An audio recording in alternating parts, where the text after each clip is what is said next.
بسم الله الرحمن الرحيم الحمد لله رب العالمين وبه نستعين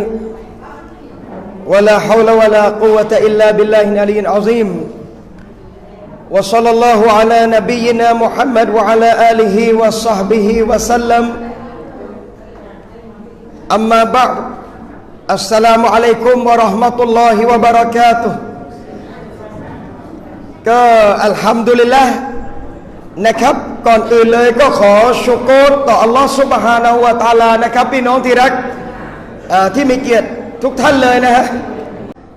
อินนัมัลอามาลุบินนิยาตอามัลต่างๆอยู่ที่การตั้งเจตนาเราผมเลยบอกเสมอนะครับก่อนจะฟังบรรยายเนี่ยนะตั้งเจตนาดีๆนะครับพี่น้องเพื่ออามัลปฏิบัติและก็ดาวะได้บอกต่อคนอื่นๆต่อไปและอินชาอัลลอฮ์การฟังเราจะมีคุณค่ามีประโยชน์ในตัวมันเองวันนี้เราบอกว่าหัวข้อมุ่งสู่อาคิเราะห์นะถามว่าวันนี้ทำไมเราต้องพูดย้ำเรื่องนี้นะครับทั้งที่มุสลิมทุกคนรู้ว่าเขามีอาคิเราะห์ ไม่มีใครไม่รู้นะครับว่ามุสลิมหรือมนุษย์ทุกคนเวลาตายแล้วเขาจะต้องฟื้นอีกและไปสู่โลกอาคิเราะห์หนึ่งในรุกลพี่น้องนะครับอีมานหากคนใดคนหนึ่งไม่เชื่อในเรื่องอาคิเราะห์เขาไม่ใช่มุสลิมทันทีเราเชื่ออัลลอฮ์บอกเราอีมานนะครับอัลลอฮ์กล่าวอะไรเราเชื่อฟังอัลลอฮ์บอกมีวันฟื้นคืนชีพโลกอาคิเราะห์เรามั่นใจเราเชื่อว่าดุนยานี่อยู่ไม่ถาวรนะครับเราจะมีทรัพย์มีประโยชน์มีดุนยามีอะไรที่มากมายในดุนยาแต่อัลลอฮ์บอกว่ามุสตะกรุวะมะตาอุนอิลาฮีมันจะอยู่ชั่วระยะเวลาหนึ่งเท่านั้นเองไม่มีใครจะอยู่กับดุนยาที่เขารักได้ตลอดกาลดุนยาถ้ามันไม่จากเราเราก็จากมันแค่นั้นเราเชื่อและเราก็เชื่อมั่นด้วยว่าวัลอาคิเราะตุค็อยรุวะอับกอและอาคิเราะห์นั้นมันดีและมันถาวรยิ่งกว่าดุนยาเชื่อหมดครับมุสลิมแต่ปัญหาที่เราต้องพูดต้องย้ำเพราะมนุษย์เรามันเป็นคนขี้ลืมมนุษย์เรามันเป็นคนที่ลืมง่ายอินซานนิสยานนาเซียคำว่ามนุษย์อินซานเนี่ยอาหรับรากศัพท์เดิมเนี่ยนะครับพี่น้องนาเซียนิสยานคือการลืมมนุษย์จึงมีนิสัยความขี้ลืมมันมีอยู่ในตัวลืมอะไรลืมได้แต่วันนี้อัลลอฮ์เตือนว่าลาตะกุรันนะกุมุลฮายาตุดดุนยาอย่าให้ดุนยามาล่อลวงเจ้านี่อัลลอฮ์เตือนเรารู้เรามั่นใจแต่ปัญหาวันนี้เรารู้ว่าต้องสู่อาคิเราะห์ในขณะที่เราใช้ชีวิตเหมือนกับคนไม่ได้เตรียมเรื่องอาคิเราะห์เลยเราคิดแผนโปรเจกต์ต่างๆในหัวเนี่ยนะครับนะบางคน70-80แล้วถ้าคิดง่ายๆอายุเกินเฉลี่ยโควต้าแล้วเฮ้ยนั่งได้ใช่ไหมครับพี่น้องมาสมทบอีกนะไม่อย่างนั้นต้องนั่งกันตรงนี้แหละครับอันนี้ใครแน่ตรงนี้รู้เลยนะอายุมากกว่าเพื่อนนะครับอัลฮัมดุลิลละห์นะครับเราบอกว่าอายุเกินเฉลี่ยโควต้าเลยอายุอุมมะนบีนะครับبين 60 و70 60-70ไปหมดแล้วส่วนใหญ่ ผมบอกว่าวันนี้บางคน70วันนี้80นะอูซุบิลลาฮิมินซาลิกบางคนนะฮะ70กว่าวันยังนั่งเช็คราคาทองอยู่เลยยังคิดโปรเจกต์ในการสร้างเขาเรียก ความยิ่งใหญ่ในชีวิตเขามันยังคิดเรื่องดุนยาอยู่เลยบางทีนะบางคนยังคิดจะทำธุรกิจใหญ่โตมโหฬารเลยพี่น้องอายุ70 กว่าแล้วผิดไหมอาจารย์70แล้วทำธุรกิจบอกไม่ได้ผิดแต่เพียงแต่ว่าอะไรที่ควรจะสะโขบและเข้าไปใกล้ที่สุดเราต้องรู้ว่าอะไรดุนยาจึงเป็นสถานที่ทดสอบดุนยาจึงเป็นสถานที่บ่าวของอัลเลาะห์จะต้องอยู่แต่จงอย่าลืมว่าท่านจะไปสู่อาคิเราะห์ท่านนบีจึงให้คำนิยามดุนยาว่าอินนัดดุนยาฮุลวะตุนคาดิเราะตุนแท้จริงดุนยานั้นมันมีรสชาติหวานและมีสีเขียวชอุ่มมากทำไมอย่างนั้นนะครับพี่น้องแสดงว่าดุนยาเราอยู่กับมันเราจะไม่เบื่อเลยทำไมในห้องเนี่ยนะแม่พี่น้องถ้าส่งเสียงนิดเดียวฟังไม่รู้เรื่องเลยนะฉะนั้นห้ามพูดใดๆทั้งสิ้นนะให้ผมพูดคนเดียวนะบางพูดได้นะครับเรียกพี่น้องเถิดก็มาได้นะอัลฮัมดุลิลละห์เราจัดให้สงบก่อนนะ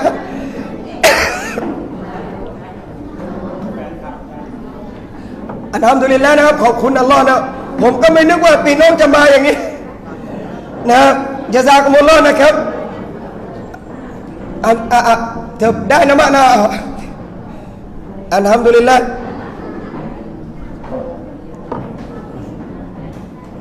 แม่นะเรียบร้อยไหมครับได้นะกลัวสมาธิเราจะเสียนะเดี๋ยวเรานั่งสงบแล้วมะนะอัลฮัมดุลิลละห์โอเคนะ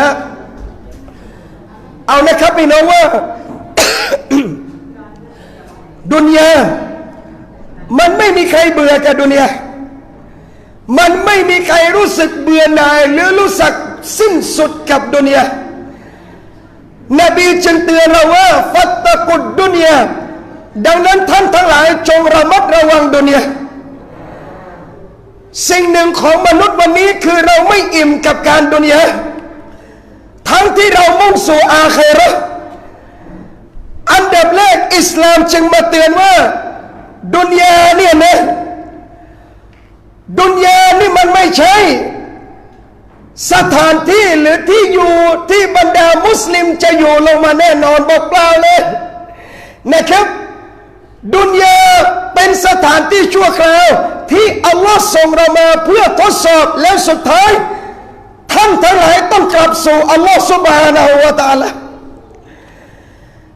หะดีษหลายหะดีษจึงเตือนพี่น้องว่าท่านนบียกตัวอย่างตัวท่านว่ามาอานาฟิดดุนยาฉันกับดุนยาเนี่ยนะ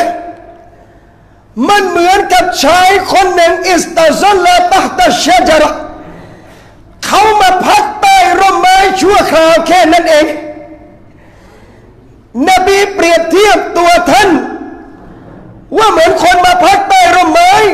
เวลาหายร้อนก็จะทิ้งมันแล้วเดินทางต่อไปจึงไม่มีใครเวลาเราหลบฝนใต้ศาลาหรือหลบแดดใต้ต้นไม้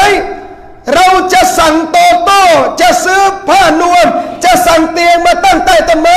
ใครทำอย่างนั้นเราว่าคนสติไม่ดีแน่นอนนบีฉายภาพตรงนี้พี่น้องเพราะอะไรรู้ไหมครับเพราะนบีกลัวว่า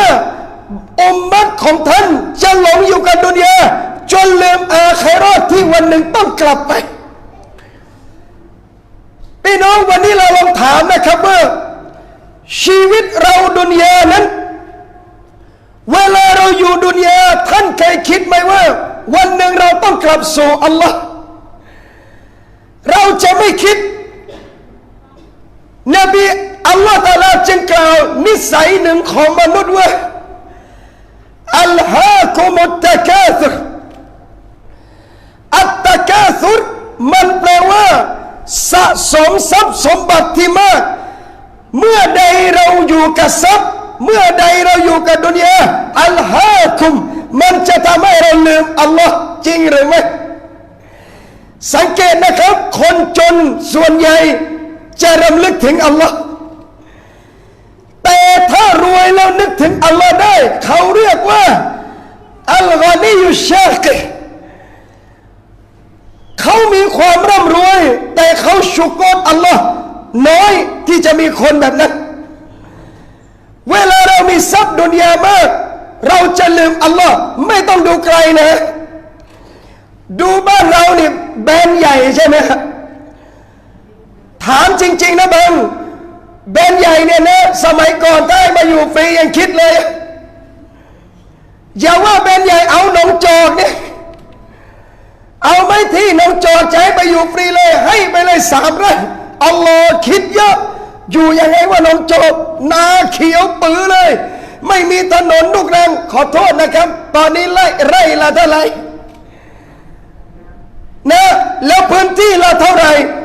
พี่น้องริสกีถูกเปิดท่านเคยคิดไหมว่าทำไมอัลลอฮ์ให้ขนาดนั้น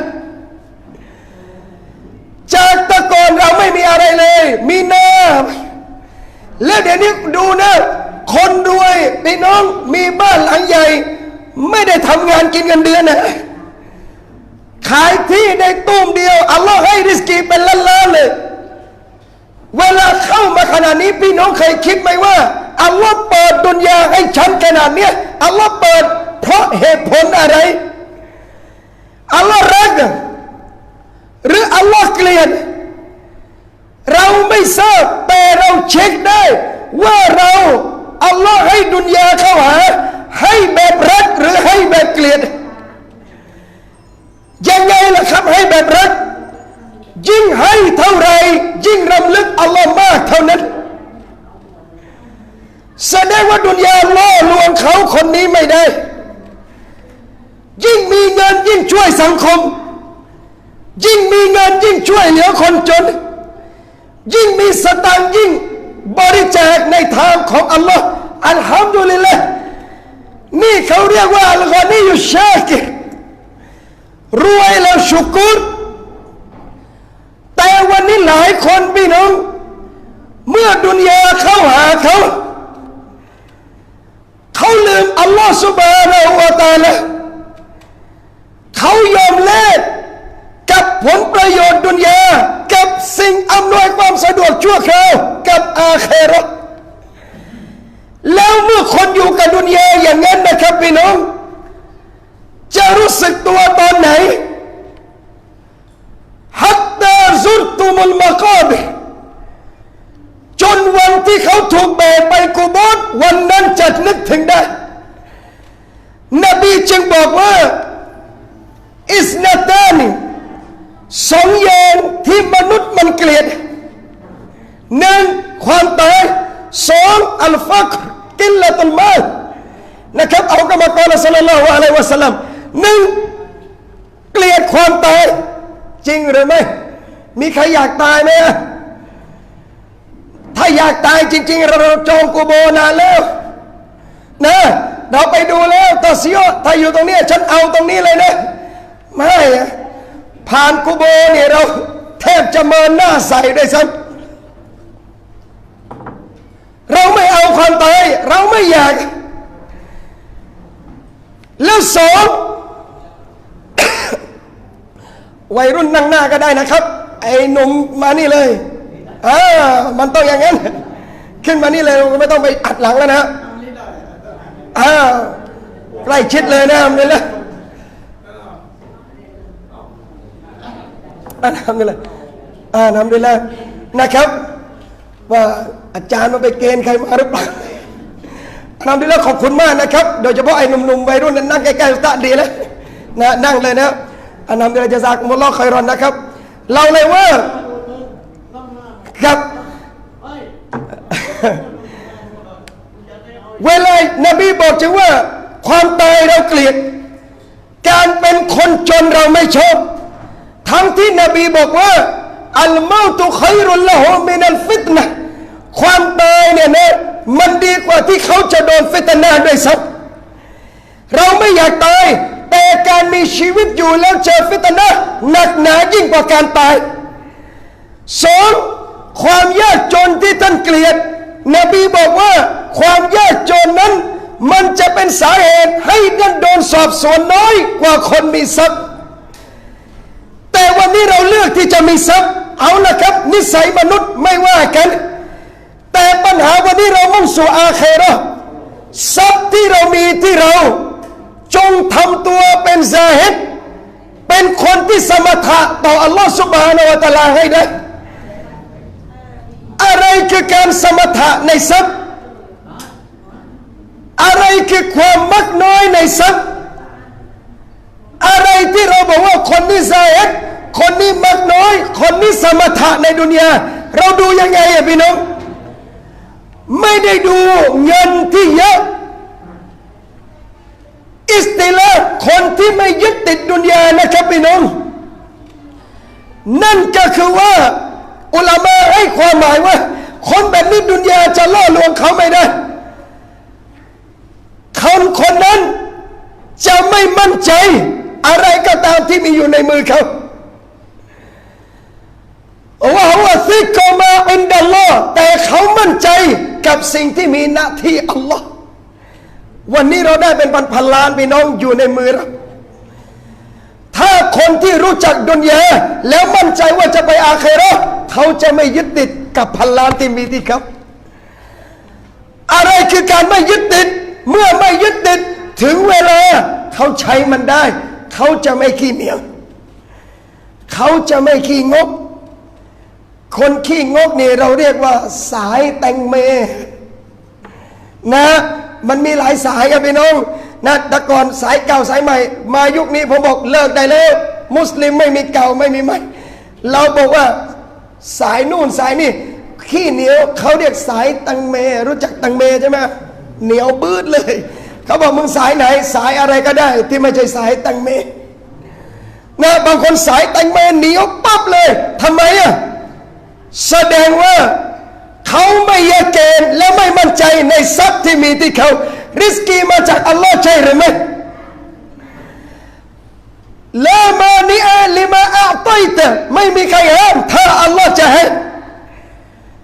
วะลามุอติยะลิมามานะตะและไม่มีใครให้ถ้าอัลลอฮ์ไม่ให้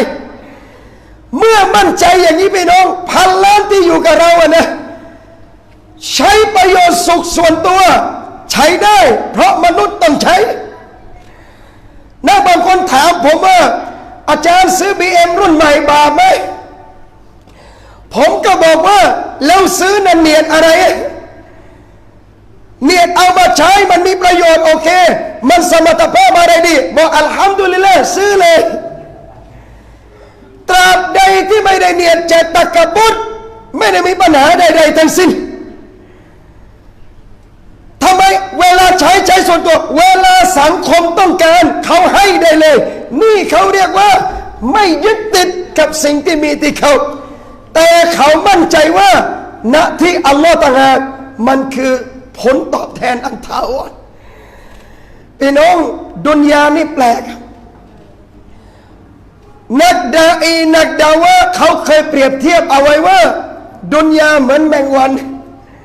อย่าไล่ตามมันเพราะท่านจับมันไม่ทันใครตามดุนยาทันลองยกมือสิครับแล้วถ้าคนตามดุนยาตลอดปวดหัวตายเลยรถปีหนึ่งออกกี่รุ่นอย่าว่าแต่รถมาโทรศัพท์อย่างเดียวนะจริงๆเป้าหมายโทรศัพท์ที่เราใช้ไม่ได้อะไรเยอะแล้วครับแอปพอๆกันโทรเข้าโทรออกเป็นหลักไลน์เฟซเล่นได้หมดแต่ที่ไม่ต้องเราตามเรื่อยรุ่นต่อรุ่นเพราะโดนดุนยาหลอกไงนะคนบางคนใช้ไอโฟนโทรเข้าโทรออกแค่นั้นเองแล้วทำไมต้องใช้ไอโฟนนะบางครั้งค่านิยมเมื่อตามค่านิยมแสดงว่าท่านตามดุนยาแล้วดังนั้นแมงวันอย่าไล่มันแต่แมงวันจะมาหาท่านต่อเมื่อท่านไม่ใส่ใจมันจริงไหมครับดูแม่ค้ากล้วยทอดสิพี่น้องดูแม่ค้าขายไก่สดตลาดนัดเขาไม่อยากได้แมงวันมาเต็มเลยนะต้องแขวนแผ่นซีดีไล่มันไปอะพี่น้องดุนยาแบบนั้น ยิ่งทำไม่สนใจมันเท่าไหร่มันยิ่งมาหาท่านเท่านั้นและยิ่งมาหาท่านเท่าไหร่สิ่งที่นบีกลัวที่สุดอายุบสตัดดุนยาอะลัยกุมเวลาดุนยามันแผ่มาหาท่านเพราะดุนยาเวลาเข้าท่านจะตั้งตัวไม่ติดถ้าอีหม่านท่านไม่พอวันนี้มุสลิมเราพี่น้องที่รักเลยเตือนว่าใจเราจงอย่าเกณฑ์และมั่นใจนะครับดุนยาเราจะอยู่ชั่วครู่และสุดท้ายเราจะกลับสู่อาคิเราะห์แล้วคนจะกลับอาคิเราะห์จงใช้ทรัพย์ดุนยาให้ยังประโยชน์มากที่สุดกับอาคิเราะห์อิสลามจึงมีระบบซะกาตไงพี่น้องถ้าอัลลอฮ์ไม่ให้มีซะกาตนะมาใครเดือดร้อนลองถามนะครับถ้าอัลลอฮ์ไม่ฟัดดูซะกาตใครเดือดร้อนนิสัยมนุษย์เป็นคนไม่ค่อยชอบให้แต่เมื่อถึงลิมิตคุดมินอัมวาลิฮิมซอดะกะห์จงเอาทรัพย์ส่วนหนึ่งของเขาทำซอดะกะห์คือซะกาตถ้าอัลลอฮ์ไม่บังคับเป็นไฟแบบนี้นะพี่น้องจะไม่มีใครเลยที่จะให้คนสังคมที่มีขโมยเยอะเพราะอะไรที่งัดบ้านเพราะอะไรไอ้ความเลวส่วนตัวน่ะใช่แต่จุดหนึ่งเราลองเช็คสิว่าระบบการจัดการเราช่วยเหลือคนจนน่ะใช้ตามหลักอิสลามหรือไม่ในยุคบางยุคพี่น้องซะกาตคิดมากที่สุดคือไม่รู้จะให้ใครเพราะต่างคนต่างมีหมดเลยแต่วันนี้ที่สังคมเราเป็นช่องว่างเพราะต่างคนต่างอยากจะเก็บการเก็บโดยไม่ให้คือประตูแห่งความยากจนพี่น้องถ้าอยากร่ำรวยในดุนยาอินฟิกยุนฟักอะลัยกะจงให้และเจ้าจะได้รับนี่นบีสอนทำไมต้องให้เพราะได้ช่วย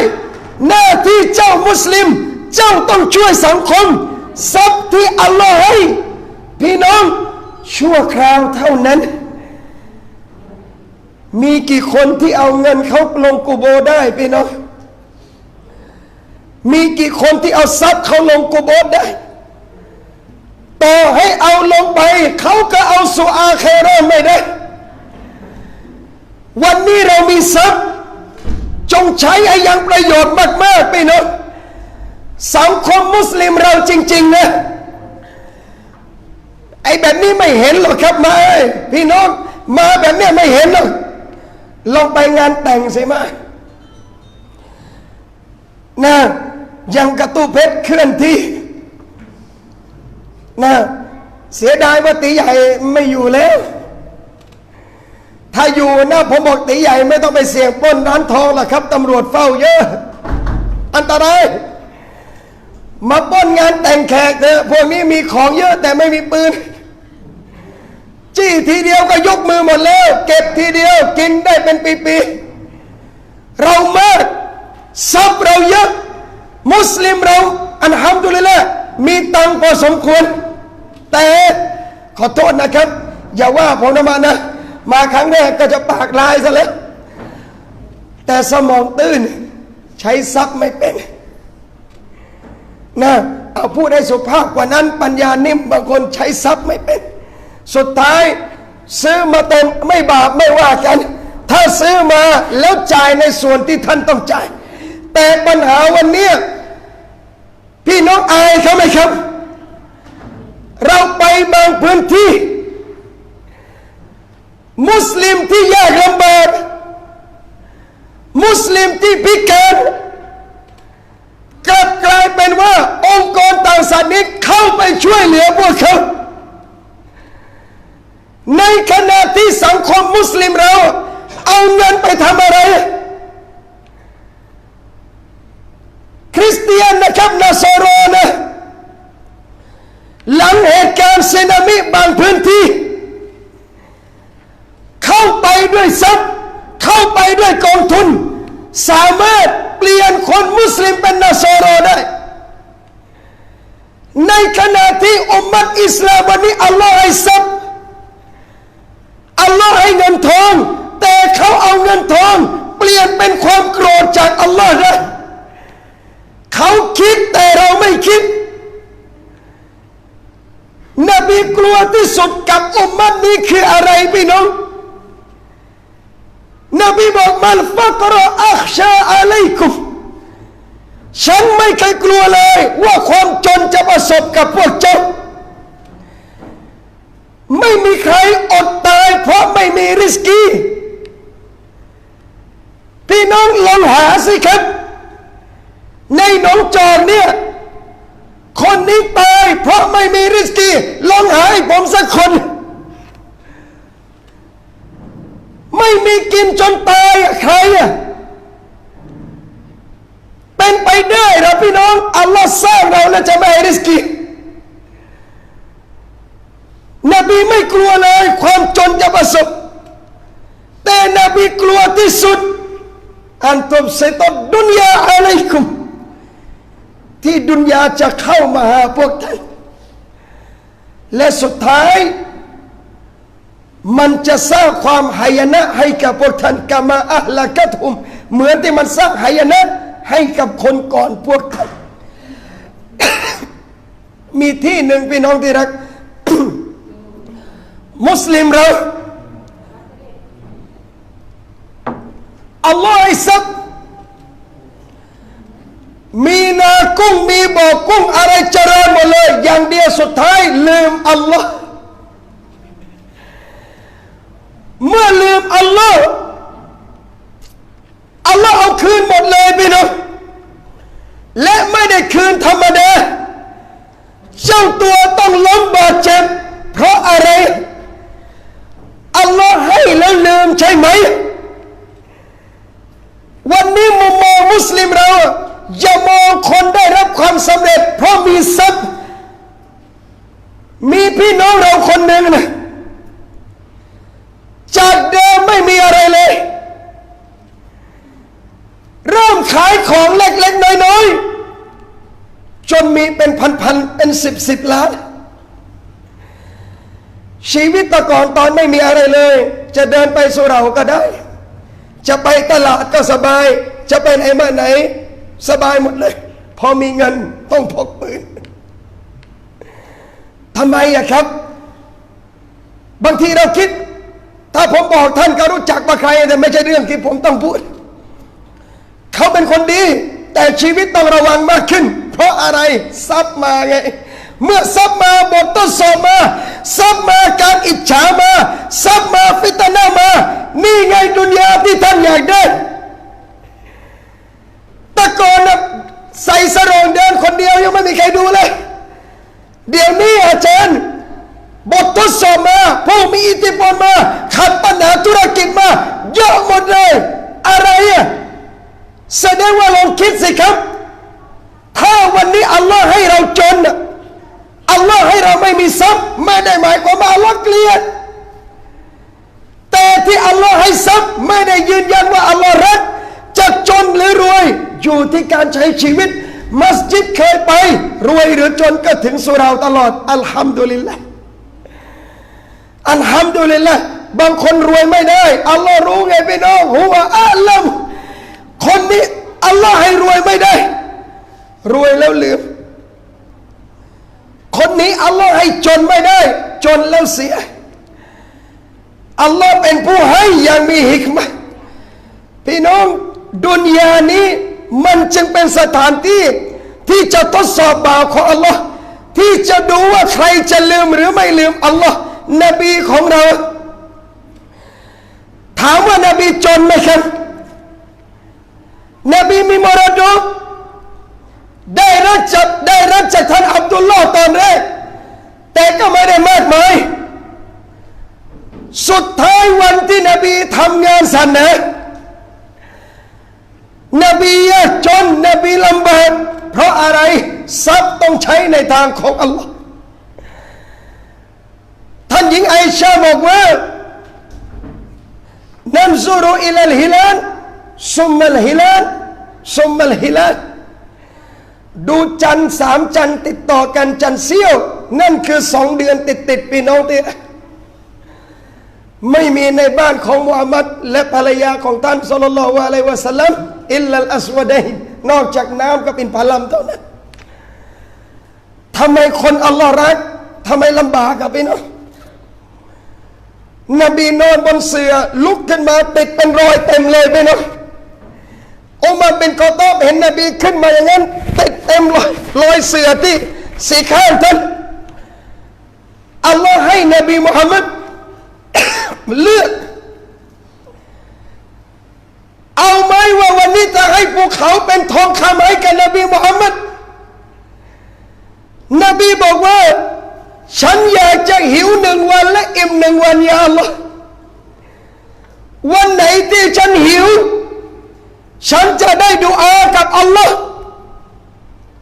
วันไหนที่ฉันอิ่มฉันจะได้ขอบคุณอัลลอฮ์พี่น้องนี่คือตัวอย่างคือถ้าเรารวยเราจงชุกรอัลลอฮ์ถ้าเราจนเราจงอดทนนบีอยากได้แบบนั้นพี่น้องให้นบีเลือกจะเป็นรอซูลแบบกษัตริย์หรือจะเป็นนบีรอซูลอย่างทาสคนหนึ่งจิบรีลอะลัยฮิสสลามบอกตะวาดะลิร็อบบิกจงถ่อมตนต่อพระเจ้าของเจ้ามุฮัมมัดนบีบอกว่าบัลอับดันรอซูลาฉันขอเป็นรอซูลอย่างทาสคนหนึ่งนบีได้คำตามขอพี่น้องที่รักผมเลยบอกว่าเสียดายนะพี่น้องที่ทางการซาอุดีไม่เปิดให้เราเข้าไปดูกุโบร์นบีนะซึ่งผมว่าถ้าเปิดจริงๆกันเละพวกเราขนาดไม่เปิดจูบเสาเปียกเลยพี่น้องบางทีถ้าไม่ห้ามนี่พังถล่มเลยนะครับทำไมผมว่าถ้าเรามีโอกาสพี่น้องนี่คือนบีของเราฮุจเราะห์ท่านอยู่ห้องแค่นี้เองพี่น้องที่รักทำไมนบีไม่เลือกอยู่บ้านที่ใหญ่โตทำไมนบีไม่เลือกอยู่แบบมีทาสรับใช้อย่างมากทำไมนบีไม่เลือกให้มีข้าบริวารคอยเต็มอารักขานบีแค่นบีขอคำเดียวอัลลอฮ์ให้เลยพี่น้องแต่ฮิกมาที่นบีอยู่แบบนั้นเพื่อท่านจะสอนอุมมะท่านจงอย่ายึดกับดุนยารอซูลของพวกท่านอยู่แบบนี้แล้วสุดท้ายเขาก็ต้องจากดุนยานี้ไปทั้งนั้นนบีของพวกท่านอยู่ลำบากท่านยังไอชากล่าวว่ารอซูลเราเนี่ยนะครับบางวันกลับมาในบ้านไม่มีอะไรกินเลยในบ้านท่านนบีบอกวันนี้อานาซอยฉันถือศีลอดอัลกุรอานศ็อลลัลลอฮุอะลัยฮิวะซัลลัมท่านนบีไม่เคยเครียดกับดุนยาลูกสาวนบีอยู่ลำบากมากในดุนยาอัลลอฮ์ไม่ให้นบีสุขในดุนยาพี่น้องจริงไหมครับลูกคนหนึ่งเสียชีวิตต่อหน้าพ่อแม่ใครที่มีประสบการณ์ลูกเสียชีวิตนะพี่น้องคือพ่อแม่ยอมตายก่อนลูกจริงหรือไม่พ่อแม่ทนไม่ได้ถ้าต้องเห็นลูกตายต่อหน้าตัวเองนบีอัลลอฮ์เอาไปเลย6 คนพี่น้องลูกเสียชีวิตต่อหน้าท่าน6 คนนบีอยู่อย่างนั้นอัลลอฮ์ไม่ให้สุขในดุนยาบางครั้งอุมัรบินค็อฏฏอบเลือกจะใช้ชีวิตเหมือนนบีชอบทานแพะนบีชอบกินขาแพะไปเนาะสะโพกหลังโดยเฉพาะชีวิตนบีไม่ได้กินบ่อยๆนะครับพี่น้องนานๆครับท่านเลือกจะใช้แบบนั้นอุมัรบินค็อฏฏอบพี่น้องที่รักครั้งหนึ่งใช้ชีวิตเขาบอกว่าถ้านมปังที่อุมัรกินคนปกติจะกินไม่ได้มันแข็งมากคนบอกอุมัรเอ๋ย ท่านควรจะมีเงินเดือนเยอะกว่านี้ ท่านเป็นอามีรุลมุมินีนท่านควรจะมีทรัพย์มากกว่านี้อุมัรบอกว่าฮับซอลูกสาวพ่อลองบอกพ่อสิลูกเสื้อผ้านบีที่ดีที่สุดที่อยู่กับเจ้ามีเท่าไหร่ฮับซอบอกดอซูลใส่นี่มีอยู่2 ตัวเองอะนบีใส่วันศุกร์แล้วก็ตอนต้อนรับแขกมาอาหารที่ดีที่สุดที่นบีกินที่บ้านเจ้าคืออะไรฮับซอบอกนบีเอาถุงมาเนี่ยนะจะเอาเนยในนี้ก็ไม่มีจนนบีต้องตัดและเอาขนมปังลูกเนยที่ติดก้นถุงไปน้องและรอซูลก็ทานอุมัรบินคอฏฏอบกล่าวว่าสหายเพื่อนฉัน2 คนเขาเดินทางล่วงหน้าไปแล้วและเขา2 คนก็ถึงจุดหมายแล้ววันนี้คนที่3กำลังเดินทางอยู่ถ้าเดินไม่เหมือนเพื่อนของเขา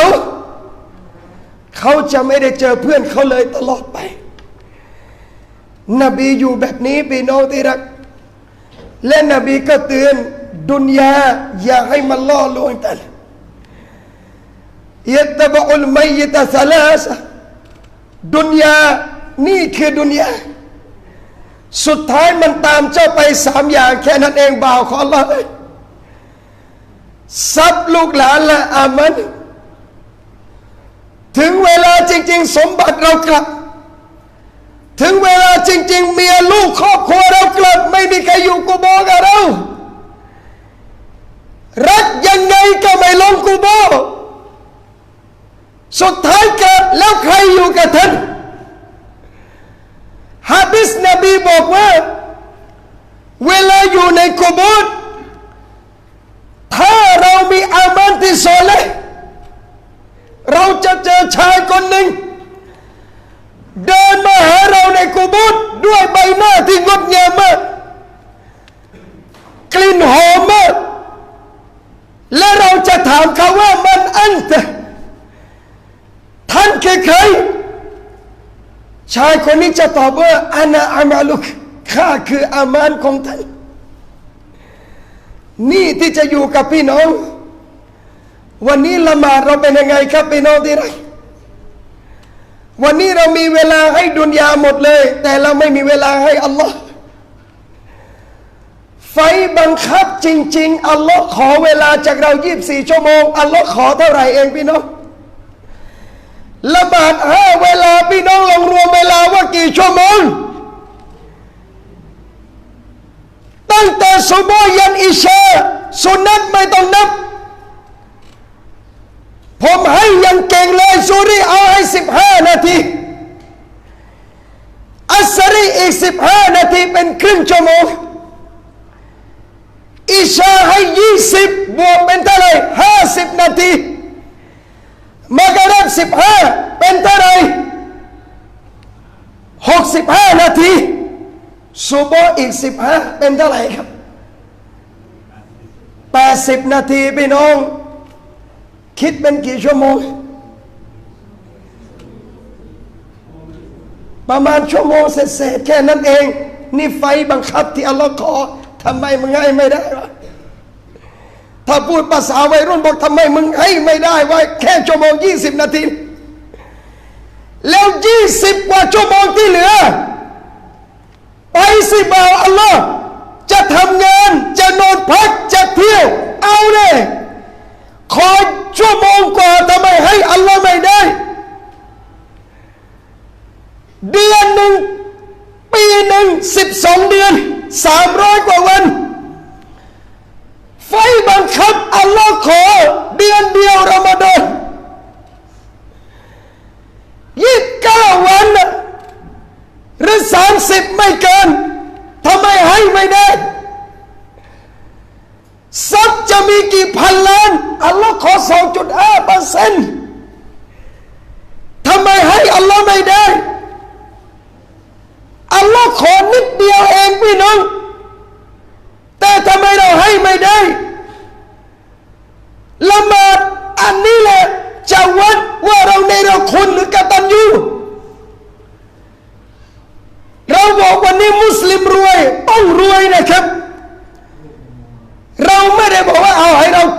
กันไว้ถ้ามุสลิมจนพังไปเนาะต้องมีรวยแต่รวยแบบไม่ลืมอัลลอฮ์อาหรับหลายประเทศเข้ามากอบโกยจาริยะห์บ้านเราเต็มไปหมดแล้วนะครับมัสยิดนี่ทุนอาหรับโรงเรียนนี่ทุนอาหรับส้วมนี่ทุนอาหรับมอเตอร์น้ำทุนอาหรับไปอาหรับโหหาทุนไทยสิครับเราจนจนไม่ทำได้เปล่าหรอกเราไม่คิดจะทำตั้งไงเราเอาละไม่ต้องไปถึงกับสร้างทุนอาหรับหรอกพี่น้องคนรวยๆนะพี่น้องอัลลอฮฺอักบัรทรัพย์ท่านมีนะสมมุตินะพี่น้องเอาจริงๆเลยละกันพี่น้องติดพัดลมไม่สู้เราอย่างเงี้ยพี่น้องตายไปกี่คนเปิดเท่านั้นท่านได้นี่ของท่านทรัพย์มาจากไหนอัลลอฮ์ให้แล้วสังเกตนะพี่น้องคนยิ่งให้อัลลอฮ์ยิ่งให้ยิ่งมีคนยิ่งยื่นอัลลอฮ์ยิ่งคืนคนยิ่งไม่งกอัลลอฮ์ยิ่งตอบแทนแต่คนยิ่งเหนียวยิ่งจะไม่มีอะไรเลยในชีวิตอัชชัยฏอนุยะอิดุกุมุลฟักรชัยฏอนมันจะขู่เจ้าให้กลัวความจนวันนี้ผมเชื่อว่าพี่น้องเรานักธุรกิจมีมุสลิมวันนี้พอเรามีทรัพย์มีเจ้าของที่มีอะไรต่างๆมาหมดเวลาแล้วพี่น้องในการขอความช่วยเหลือจากคนอื่นถ้ามุสลิมช่วยกันเองจริงๆนะพี่น้องผมบอกไม่ยากที่สังคมมุสลิมจะยกขึ้นได้ไม่ยากที่เราจะยืนพังงาดได้ด้วยตัวเราเองอินชาอัลลอฮ์ขออย่างเดียวว่าจงขอบคุณอัลลอฮ์ช่วยเหลืออัลลอฮ์ดุนยาอย่าให้หลอกลวงท่านแล้วแน่นอนว่าอัลลอฮ์จะช่วยเหลือพี่น้องทรัพย์ชื่อเสียงเกียรติยศทั้งหมดชั่วคราววันนี้ขอว่าอย่าให้มีเสียงใดยิ่งใหญ่ไปกว่าเสียงอาซานรวยยังไงก็ให้อัลลอฮ์ละหมาดนะพี่น้องใครยังละหมาดไม่ครบเริ่มนะวัยรุ่นทั้งหลายแต่ผมบอกผมเตือนมันตลอดเตือนมันเป็นประจำว่าถ้ารุ่นเราอยู่กับละหมาดอย่างนี้ได้อินชาอัลลอฮ์ดุนยาไม่หลอกท่านรวยและขอบคุณมีทรัพย์และชุกรยิ่งใหญ่เยดุลอุลยามือบนเนี่ยนะพี่น้องใช้ได้หมดกับทุกสังคมแม้กระทั่งคนไม่ใช่มุสลิมวันนี้ที่มีปัญหาอะไรเกิดขึ้นรู้ไหมครับพี่น้องเราอยากได้จนไม่ได้คิดมากคิดหน้าคิดหลังอะไรเลยนะเวลามีงานสุเหร่างานอะไรของอิสลามเราแจกซองนี่เขาเรียกว่าแจกแบบยิงลูกซองเลย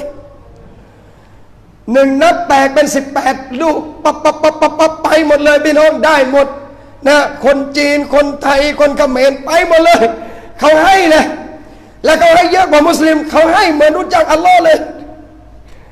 เขาให้เหมือนเขาจะไปเบิกได้เลยกับอัลลอฮ์นะคนถามผมว่าเอาอาจารย์แล้วเขาให้อย่างนี้อัลลอฮ์คิดยังไงบอกอัลลอฮ์ให้คนไม่อีหม่านต่ออัลลอฮ์แล้วทำดีนะครับพี่น้องอัลลอฮ์ให้เขาในดุนยาเลยสังเกตสิพี่น้องเจ้าสัวบางคนบ้านใหญ่โตมโหฬารพอไปสืบจริงๆอัลลอฮ์มุสลิมลูกน้องแกต่างนั้นจะเอาเงินอะไรช่วยเหลืองานแต่งเอาไปหมดเลยเอาละไม่ว่ากันพี่น้องแต่ปัญหาเวลาเขายื่นซองกฐินนะอย่าผลักนะอย่าผลักไม่ได้ไม่ผลักไม่ได้แล้วอาจารย์กฐินแล้วไปบอกเขาว่ายังไงกฐินไม่ได้กัน